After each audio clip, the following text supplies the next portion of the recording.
Assalomu alaykum bilyard ishqibozlari. Bugun men Bo'ston tumanida Abdusattor akani bilyard chiqaradigan, bilyard tayyorlaydigan ishxonasidamiz, korxonasida. Bu yerda ish avjida. Mana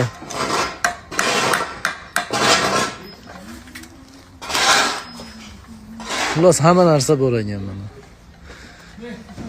Bu yoqda mana optim ulgurji narxda hamma joyga yetkazib berishar ekan. O'zbekiston bo'ylab dastavka qilib berishar ekan. Bemalol murojaat qilaverasizlar. Instagram sahifasini qoldiraman. Menga qiziq joyi mana nima deyapti bu? Start stulni ham qilib beramiz deyishyapti.